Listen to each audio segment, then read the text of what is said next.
just like we instruct agents to do things today, skills actually define it could be a process, it could be a thing to think about that's going to be repeatable. So for example, like skills in SharePoint, if you think about that, you're going to put specific topics of information into a SharePoint library or a folder. Wouldn't it be cool to have a skill to say, well, when that type of information goes into that folder, a process automatically gets kicked off for that? So going back to like RFPs, you could put an RFP in a specific folder and it kicks off whether that organization is fit to sell those types of services. Is that something they do today? Is it something, a product that they have to think about and put in the roadmap? Like these are business processes or skills that can be defined to anything. Welcome back to the show. This week we are talking about real business agentic workflows. Graham is excellent at decoding what the different agentic options are in the Microsoft stack, and he talked us through an RFP use case that was a bit too much for declarative agents. Did he need to move to pro code? Or actually, as it turns out, could he do a lot of that with skills and the new Copilot Cowork capabilities? So really great conversation. He helps decode what the different options are and where they fit. We talk a lot about skills and where they fit in the ecosystem as well, and even a little bit of what might be coming next in terms of agentic automation. Many thanks to Graham for jumping on the show. Great to have him on again. And also many thanks to Barco, who are the sponsor of this podcast. Really appreciate all their support of the community.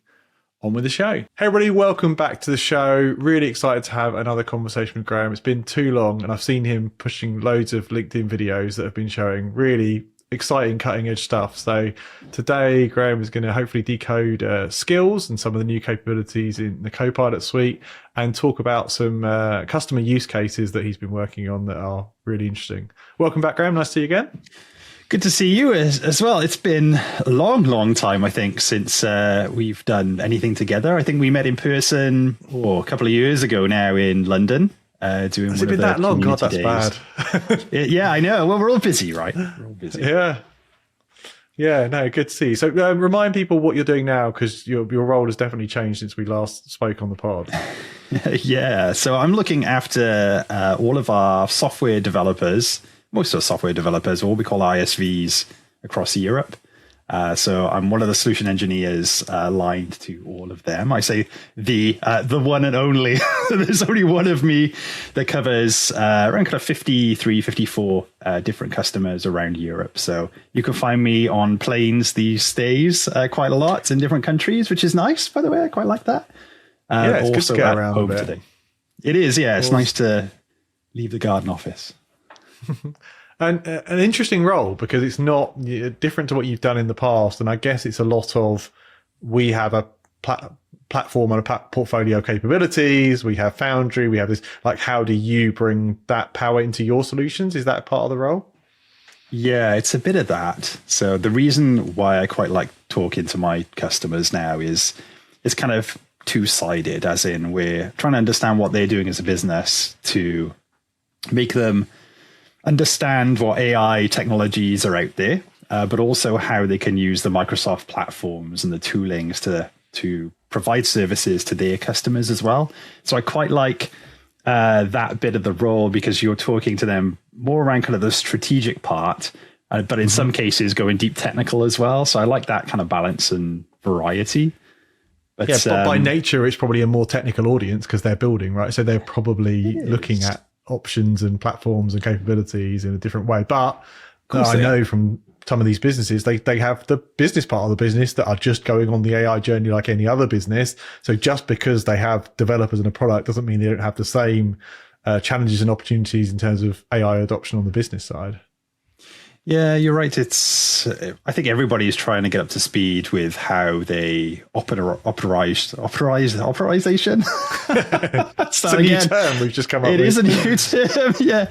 How they start getting used to having AI do certain workloads and tasks and just workflows of things that they do today, but really for them understanding that there's no silver bullet that AI can just go away and fix things for them. It's not magic.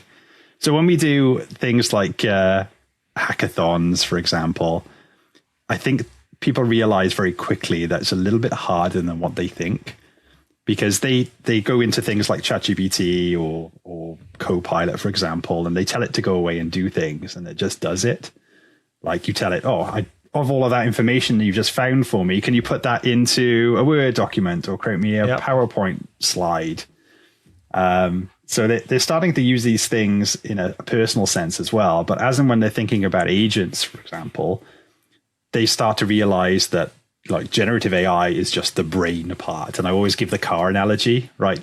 If you don't know how to drive, like you can't just jump in a car and then use the steering wheel and drive it down the road. Like you have to be taught. And that's part of the instructions. So you're pretending that these are new co-workers that you're trying to train up to do a particular task. But again, just like driving a car, just because you've been taught, you may not have the car, right? But you need to be able to steer it, and you need to have wheels, and you need to have an engine. And that's where we talk about like knowledge and tools and deterministic sets of tooling to be able to do the actual job. AI doesn't do the job. It decides what tools are going to be right for that job and then execute it. So I like that analogy. That's quite good. And I can stretch it to like, it doesn't matter how good your engine is, i.e. you're on the latest, you're on 5.5 or you're on 4.7 or like you're on the latest Frontier model. But if your tires are shot, you're not going anywhere. So like unleashing that power is more than just the engine. It is, yeah. It's definitely like that. So going back to the hackathons, for example, I usually run 2 or 3 day hackathons. And you can see that when they've got all of these wonderful ideas, they're like really excited. And when they start building these complex agents, which they believe is like easy, then they go, like, how do we connect to these systems now? And we go, well, you can connect to them. What kind of systems do you want to bring in? What kind of data? And they start to slowly get to grips about like what agents actually means. And what is your definition? I'm putting you on the spot because it's an industry term that is stretched from like agentic in Word, i.e. it does things for me. Like you've got, OpenAI's and Anthropic's definitions. Microsoft have a plethora of things they call agents or agentic. How would you talk about it? Well, it depends. It goes back to the business use case and deciding whether you pick one set of tooling over another, right? So within the Microsoft suite, we talk about like Agent Builder, really easy declarative agents that have some of that tooling built into them.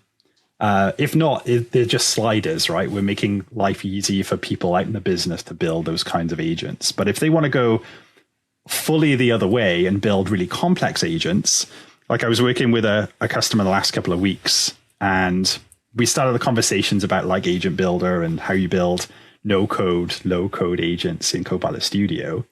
And like, great, we understand where we need to be now. We need to be in Studio. And then a couple of days later, they sent me this very long, detailed document about their RFP process they wanted to do. And I was like, well, you could build it in a UI, in a no or low code fashion, but it would take you ages. And the kind of things that they wanted to do from an agentics point of view is they wanted recursive looping. Now, because like Copilot Studio is a UI and there are some limits to what that can do, the benefit is within the Microsoft stack is we can use things like Microsoft Foundry, and we can build agents over there that perform more of these orchestration and looping that they want to do, and they combine the two technologies together. So I designed that for them, and we were talking about this before we went live. So just some repetition for a second. But when I sat down and looked at that process, I was like, actually, we could do this. It's going to take maybe 7 or 8 different agents. They all call each other as and when they need to. And I've done YouTube YouTube videos on this as well in the past. And the process is really complex because you're getting to the developer end of that scale. You've gone from declarative is basically, I can get Copilot to write the agent for me more or less, to like Studio. Okay, now I'm moving things around. I'm thinking through logic, to like more proper Azure-like kind of architecture. Yes, exactly. So I'm finding it easier now to do things in Pro Code because you have that extra flexibility and all the agent frameworks and all of the semantics that you need within that. Yeah, and you've got things like GitHub Copilot, like helping you build on Azure. Awesome. It's unblocked. There's a different podcast for a different day about no code, low code, pro code. Like those lines are radically blurring. I'm doing loads of stuff. Like we have proper developers for our product stuff, but I'm able to dabble now on like stuff for the community and workflows and stuff that I just wouldn't have been able to do before. But I can do them on Azure because the GitHub Copilot and Claude and Anthropic can actually help me build. Same here. There's things I would never dream about going to try because it would just take too long. So I'm engrossed. My weekends and evenings are usually doing that and learning in the process as well. So I've got a really cool video I'm halfway through recording at the moment around the thought process and the agentic harnesses of what we call digital workers, these fully autonomous agents that will work in the future. And that's basically based off the Agent 365, like the observability piece that we talk about around identity and security compliance. Like, great, you can understand the chain of thought, but these fully autonomous agents aren't something that we would interact with, right? They just go off and do their job. And if they need us, they'll come and call us or tap us on the shoulder and say, look, I need some help with this now. But the thought process, I think, intrigued me. And that was based off some things I saw in the AI world with using things like Obsidian and Claude Code, like building a second brain. And actually, as a human, that'd be awesome as a second brain. But why don't these agents have their own brain? And we're able to see their thought process as well. So some things, some teasers there that I'm working on. Nice. Look out for that. We'll cross-link it when it comes up. Thank you very much. Yeah, there's a good paper. So sorry, I took you off track. So the customer was building. You wanted to go. You were thinking you'd have to go to the kind of Logic Apps Pro Code end of the scale. Yeah, I did. I started building that just to take us back. So there was going to be that like 6 or 7 or 8 agents to do this RFP process, and inside of Microsoft, we just got access to like Copilot Cowork that was then going to be in Frontier for everyone else. I was like, I wonder if we can use Cowork, that agentic harness, and build up a series. Let's define Cowork for people, because that is like we've now internalized it. But we've had Baz on the podcast as well. He took it through very technically. But how would you define Cowork, and how's it different to Copilot? Yeah, Copilot, you can think of it as being able to have a single stream of information, right? So you're going to give it a prompt and it's going to go away and give you the answer. Now, there are models built into normal M365 Copilot where you can choose the model so it can think deeper and harder about the process. Or we can call on other agents that go away and do things like deep research or deep analysis for us. So you're using a combination of Copilot and agents to do specific individual tasks or single-threaded tasks. Copilot Cowork takes that to the next level. So if you wanted it to go away and look at your emails or your calendar and say, look, what have I got planned next week? I want you to go through all of my meetings, cull what I don't really need to go to, prioritize all of my emails, or start to section those out into other folders. So that's more of an agentic piece where it can go in and understand all of the individual tasks that we would do as a human being to say, well, is this important? Do I move this or not? Do I delete this or decline it or not? So we're giving it multiple. It can do a lot more. Like it can delete emails, it can move appointments, it can send emails. Like a lot of the things that if you buffered up against M365 Copilot, you'd be like, now send this to Lindsay. It'll be like, well, here's the copy for you to send it to Lindsay. It's like, no, I want this magic assistant. Cowork is much more powerful at doing, I think. It is. It's super powerful. Yeah. And it's interesting because when you go into Cowork, initially you see like 4 different examples about like organizing your day. And you're like, what is the true difference between normal Copilot now and this? But it's not until you start working with it and understanding like all of the multi-threaded tasks that it can do. So you could say, well, I need to get prepared for my week again, but start drafting these emails back to customers. But they want to understand where the resources are on the Microsoft Learn site. You can then say, well, I want you to go off and find some research on this particular product and then give me the highlights of that. So you can give a prompt that has all of those multi tasks in it and enrich that with further context. So you can give it inputs. And you can schedule as well. And it's running in the cloud. So the obvious comparison is Anthropic's Cowork, which is running on the desktop doing things on your files, whereas this is Docker containerized, secure in the Microsoft cloud, respecting all of our, labeling and purview and access and all that good stuff, but off running, doing things, as you said. So like actually it can do I use it for like daily briefing, and it's like, go check all my emails out, check out what's going on, give me a summary of what I really should be focusing on, like, and tell me what is probably okay to delete. And I can just come in and be like, yeah, delete those. Like, that's fine. Yeah, exactly. So things I'm using it for is because I've got so many customers I have to look after, as I forget what I'm doing. They're very, very similar conversations sometimes, and you think about what the actions were that you need to do next. Yeah. So I asked Cowork, well, can you build me a single page, a HTML page, go and gather all of that intelligence from my emails, my meetings, my transcripts, my recordings, my OneNotes.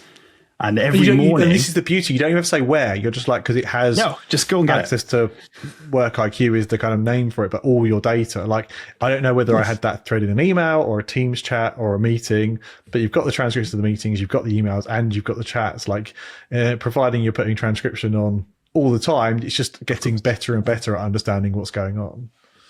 It is, yeah. So that we coin it as Microsoft IQ. So it's a combination of Work IQ around the M365 world, like your emails and calendars, but also things like Fabric IQ for data agents, so looking inside your business data, and then Foundry IQ, which is a combination of different data sets it's recursively looking through. So bringing all of that power into things like Copilot and Cowork just means that it doesn't matter anymore where you're having to remember where that information is. It'll just go off and find that for you.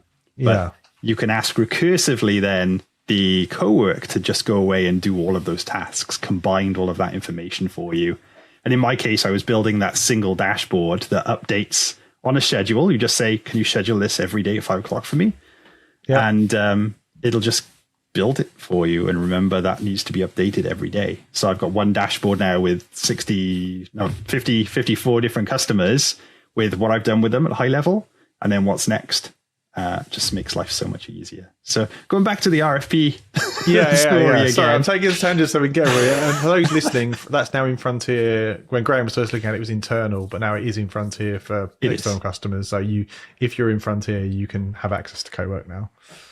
Exactly. You have to be enabled in the Frontier program, of course. But as and when that's generally available, then that'll be another agent that you can use just like you do with researcher and analyst today. Yeah. So the RFP piece, I sat down on the weekend, had a conversation with Cowork about what the RFP process was, because it was really complex. And we built out, I think it was four or complex five. How? What would give us skills. some feel of what were they, like, obviously you can't share the specific details, but like what types of things were they doing that made it complicated?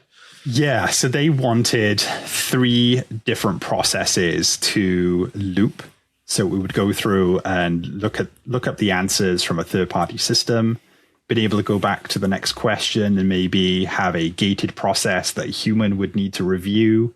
So there was all these kind of gates where a human in the loop was required, and also third-party systems that needed to come in as well. So you may have saw the news in the last couple of days that plugins are now available into Cowork. So we're extending that. That's really exciting.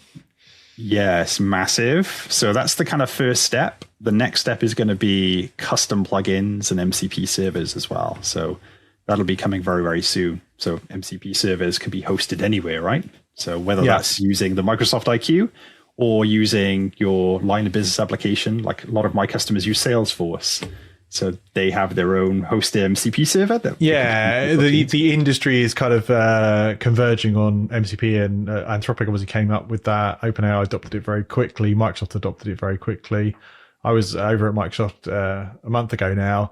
Every other product team was showing off their new MCP server. Like, it's been a big adoption internally, and it's great for this kind of use case. You say you're using ServiceNow or you're using Salesforce, like you need that data to come into the agentic workflows.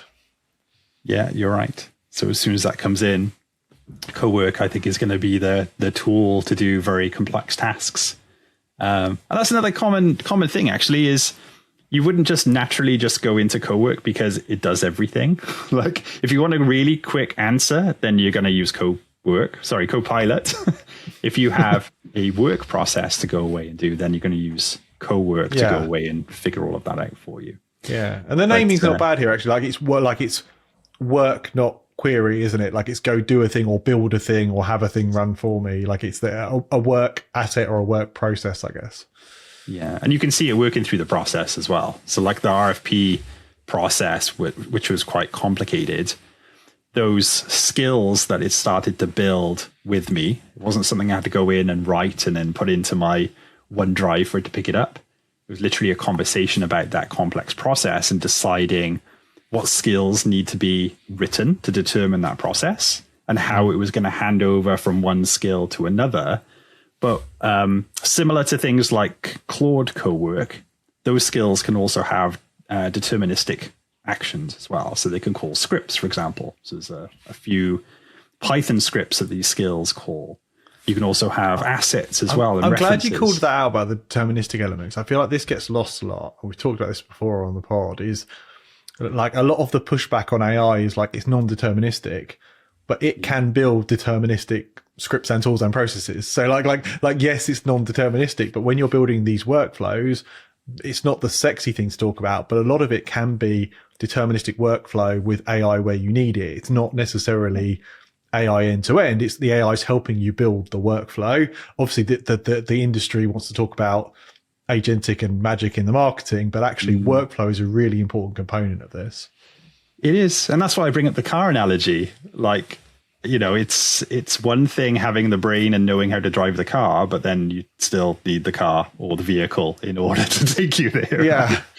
But you can, like I say, have a conversation with Cowork to build up those deterministic skills. And if you think of like bids and tenders that all enterprises have to deal with today and build and respond to, like, they're not small documents. These could be hundreds of pages.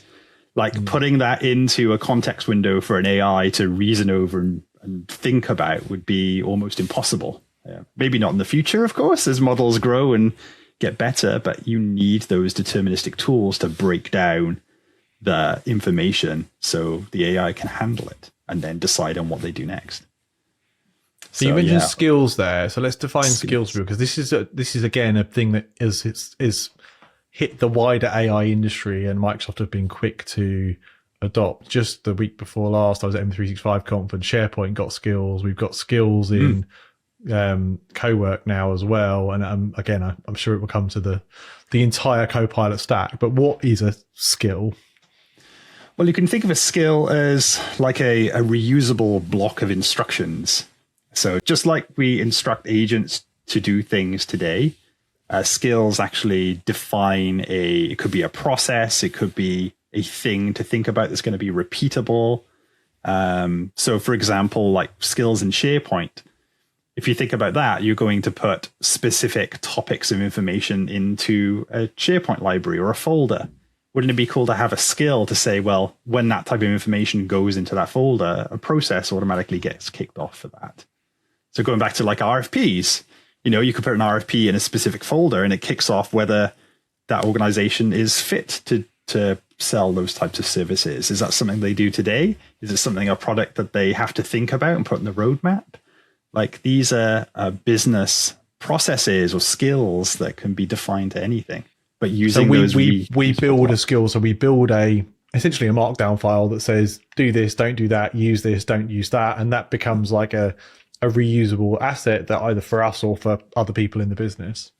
Exactly, yeah. But again, they're not necessarily static either. So processes change, right? So you could go back into Copilot Cowork and say, well, this process is slightly different now. Can you go in and update that skill and all of the assets are associated with that? Yeah. And that's why instead of building the kind of 7 or 8 agents that was going to be in Foundry and Copilot Studio, it was far easier for that process to build it in Skills and prove the process out. Now, you could argue, is that going to be enterprise class because you've just built a load of skills that's one person's going to use? Or do you build some enterprise class agents that have proper rigid processes to go through, like it end to end? But I can see what you're saying is because skills are so easy to implement across a technology stack. Like, is skills now all we need? It's interesting, isn't it? Because it depends on the use case, the people using the tool, the agility of the business. I don't think there's a straight answer. Like, but if we're giving this tool for the sake of like 2-3 SMEs who run the process, that bit you said there about they can update the process is critical. Like if you have a developer build a thing for them and then they use it for a month, they're immediately going to have a bunch of feedback. Now they have to queue up for developer time, explain it, get it changed, run it again, realize, oh no, we slightly meant this. Like that's been the classic problem of business process is it took someone with skill. That's always what we've been trying to crack with no code, low code, like have someone almost on the business side be able to build the process. And AI just seems to have accelerated that. But your counter argument about robustness and like it's I don't know, if we're a pharmaceutical and we need this process to run, that's very different. Like now the process has been tightly defined and it needs to go like this. And actually we don't want somebody messing with the skills because we all agree this is the process and it's audited and controlled.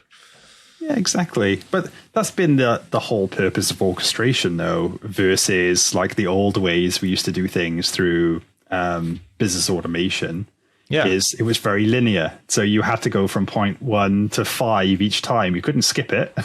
But with generative AI and these skills, if you're partway through a process or you want to drop in a new part of your business process, it can be adaptable to that too. So there's an argument for both sides, I think. And instead of having like one agent or an orchestrator or multiple agents, they still have to think about everything.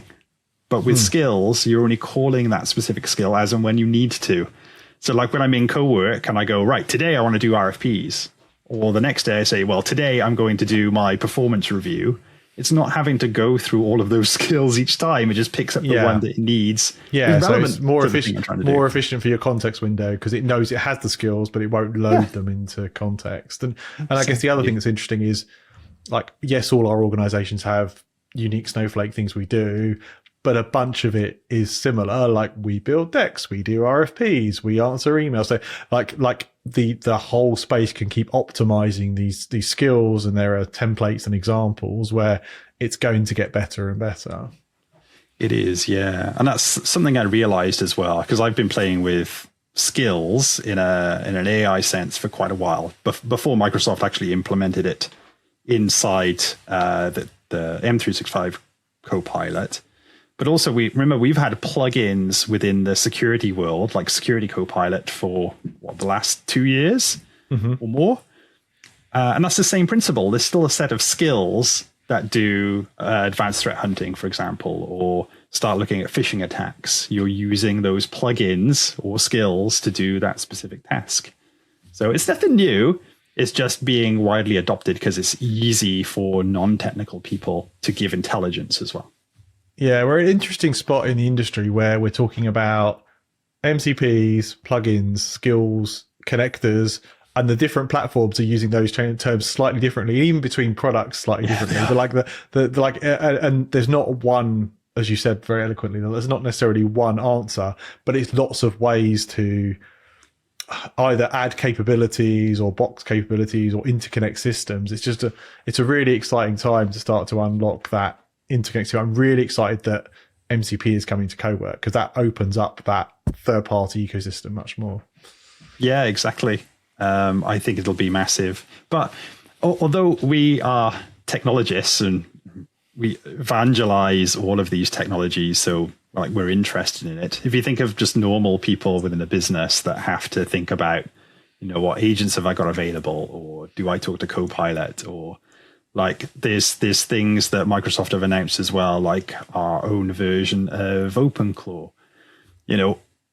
when do you use what tool then? Because they start to overlap with each other. And I think that can be confusing as well. Just like the days when we brought out like Teams. I know we did a podcast years ago when Microsoft Teams was first announced. And we were like, where does this fit in? So it just feels like that what tool to use when is coming back. History repeats itself, right? The OpenClaw stuff is really, or that agentic claw model is really interesting because that's next level again, where it's like building things for you and doing things for you. You say it's what to use when is going to be one of those questions for a while. It is, yeah. So the version of OpenClaw, like I'm using internally today, and just getting it to do just simple things for me, like do my expenses or fill in our internal forms, been able to explain where to go and what to do and not think about it anymore. It's awesome at doing that. So I can't wait till it's publicly available. But it has all of the same grounding. When you're using it, where are you seeing that versus Cowork in your workflows? Because there's some capabilities that both can do. Is it more that you're kind of dispatching tasks to the claw scenario? I can't talk too much about like how it works internally, but the way that I use all of the tools that are available to me depends on what I'm trying to achieve. So if there's lots of information I need to go away and collect, it just makes sense to use Cowork to do that because it has that integration already into Work IQ, and I can tell it to create those outputs for me. So an example to that is like I might be getting ready for a presentation to a customer, but I want to understand what conversations we've had so far, and then build a PowerPoint file that wraps around that and our internal offerings that we have that we're going to showcase. So rather than me having to think, well, I need all of these different assets and pull all this together to build that PowerPoint presentation, Cowork just brings all of that together and builds the PowerPoint presentation for me as well, all using the Claude models. But with the Claw Pilot, then that is another tool that works slightly differently.